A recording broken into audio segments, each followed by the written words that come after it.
खंग्रेजे welcome welcome welcome Amit Shah welcome welcome प्रधानमंत्री जिंदाबाद जिंदाबाद जिंदाबाद प्रधानमंत्री जिंदाबाद जिंदाबाद जिंदाबाद दिनै जोङो 9 नभेम्बर नैबे नदुवार उफ्रा दुलाराय बर' फरायसा आफादनि मावख'निफ्राय जागायनानै जोङो 1-2 किल'मिटारसो गोजान जोङो रेलि खालामबाय। बिश्वनाथ जिल्ला दुलाराय बर' फरायसा आफाद आरो बिश्वनाथ जिल्ला बर' थुनलाइ आफाद आरो हारिमु आफाद लोगोसे नदुवार दख्रा दुलाराय बर' फरायसा आफाद आरो नदुवार गुदि बर' थुनलाइ आफाद आरो जिल्लानि सिङाव थानाय गुबुन गुबुन दख्रा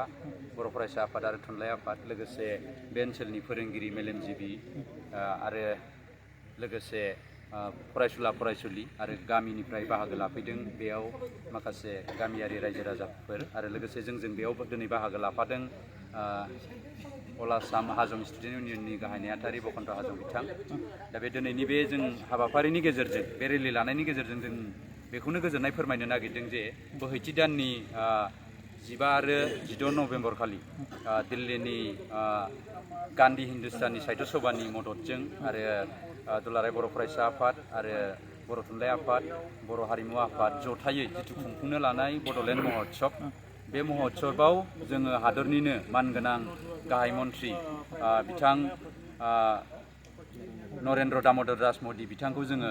आलासि हिसाबै जों बेयाव मोननो हादों। बेनि थाखाय जोङो नैबे दिनैनि रेलिनि गेजेरजों बिथांखौ जोंनि बे हाबाफारियाव बाहागो लाफैनायनि थाखाय जोङो गोजोननायजों गाहाम हामलायनाय बावहरदों आरो साबायखर बावदों। आरो लोगोसे बे हाबाफारियाव आसामनिनो गिबि मन्त्रि डक्टर हिमन्त बिश्व शर्मा बिथाङाबो बाहागो लागोन आरो बेजों लोगोसे नखर मन्त्रि अमित शाह बिथाङा बाहागो लागोन आरो बेजों लोगोसे बिटिआरनि गाहाय मावफुं सोद्रोमा प्रमद बर' बिथाङाबो बाहागो लागोन आरो बिदिनो दुलाराय बर' फरायसा आफाद बर' थुनलाइ आफाद हारिमु आफाद आरो लोगोसे गुबुन गुबुन बड'लेण्ड हालामनिनो गुबुन गुबुन फोरोंगिरि मेलेमजिबि बिथांमोना बे हाबाफारियाव बाहागो लागोन आरो बे हाबाफारिया बर'नि थाखाय मोनसे जारिमिनारि मोनसे खुंथाय एबा फोरबो जागोन। मानोना जों बर' हारिनि जिथु हारिमु राव थुनलाइ हारिमु बियो मोनसे बुहुमनि गेजेराव मिथिजानायनि मोनसे दरजाया गेवबावगोन, मोजाङै गेवगोन, मिथिसागोन। बुहुमनि गासै सुबुं माहारियानो सा सानजा भारत एबा भारतआवबो जे बर' हारि होननाय मोनसे हारि दं, जाय हारिया गावनि राव थुनलाइ हारिमु लानानै गाव खर' दिखांनानै गोग्गानानै रायजो जादों। बे हारिनि जारिमिनखौ बुहुमनि गोबां सुबुङानो मिथिनो मोनगोन बे खुंथायनि गेजेरजों। दा बेनिखायनो जों खोब गोजोननाय मोनदों आरो जोङो बेयाव गाहाय मन्थ्रिखौ जोङो आलासि महरै मोननानै जोङो बांसिन गोजोननाय मोनदों। दा बेनि गेजेरजों जों बर'नि जिथु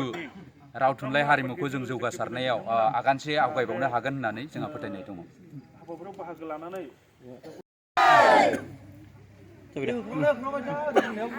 दिनै जोङो बिश्वनाथ जिल्ला दुलाराय बर' फरायसा आफाद आरो बिश्वनाथ जिल्ला बर' थुनलाइ आफाद आरो जों हारिमु आफाद जयै फैगौ जि जानो गोनां दिल्लीयाव जि महा उत्सब बड'लेण्ड महा उत्सब 15 आरो 16 दा बेखौ लानानै दिनै जोङो मोनसे बेयाव हानजा सुरनाय मोनसे हाबाफारि लादों। बेखौ लानायनि गुबै खारनानो जाहैबाय बे बेसेबांबा बर'फोरनि मोनसे जारिमिनारि दिल्ली बायदि जायगायाव जि खुंनाय, दा बेयाव जोंनिनो मानगोनां जि भारतनि प्रधान मन्त्रि नरेन्द्र मदि बिथाङा बाहागो लागोन। बेजों लोगोसे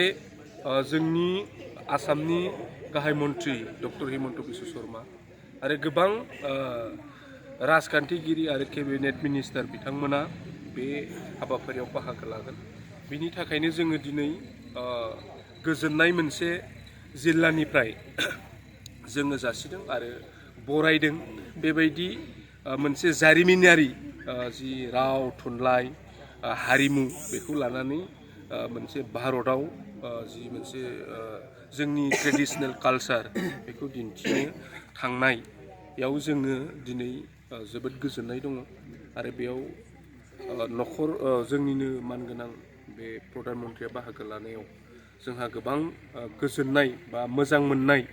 जोङो जासिदों आरो जोङो बिथांखौ बरायदों, वेलकाम खालामदों। आसा खालामो दिनै जोङो नैबे बड'लेण्ड महा उत्सबनि गेजेरजों बर'फोरनि गेजेराव जि सिमांखौ लानानै दायो थाद'नाय गैयै माहारि आफादफ्रा खामानि मावबाय दं दुलाराय बर' फरायसा आफाद साहित्य सभा राव थुनलाइ हारिमु कालचार बेखौ लानानै बेयो मोनसे आगानसे आगाननै हयथ' दावगानाय बेयो जागोन बुहुमनि गोबां हयथ' गोबां बुहुमनि खना खनला थानाय कान्ट्रिनि मानसिफ्रा जिहेतु दिल्लीयाव फैयो दा बेयाव जोंनि बेबायदि मोनसे ट्रेडिशनेल जि गाननाय जोमनाय मोनसे मोसानाय बेबायदि हारिमु दिन्थिफुंनाय जोंनि जानाय लोंनाय दिन्थिफुंनाय बेखौ बेयाव नुलांनो मोनगोन आरो बेजों जों सानो बेयो मोनसे जोंनि थाखाय बिराद मोनसे रंजाथाव आरो बिनिखायनो जों मुंखौ दोननाय जादों दुलाराय बर' फरायसा आफादा जे बड'लेण्डनि बयनिख्रुइ गिदिरसिन मोनसे मा होनो रंजानाय फोरबो होननानै जों बुंगोन दा बिनिखायनो बे गोजोननायखौ लानानै दिनै दुलाराय बर' फरायसा आफाद बर' थुनलाइ आफाद दिनैनि मदिजि बिथांखौ बाहागो लागोननि थाखाय जों बिराद गोजोननाय जासिदों आरो बरायनाय जासिदों बे हाबाफारिनि गेजेरजों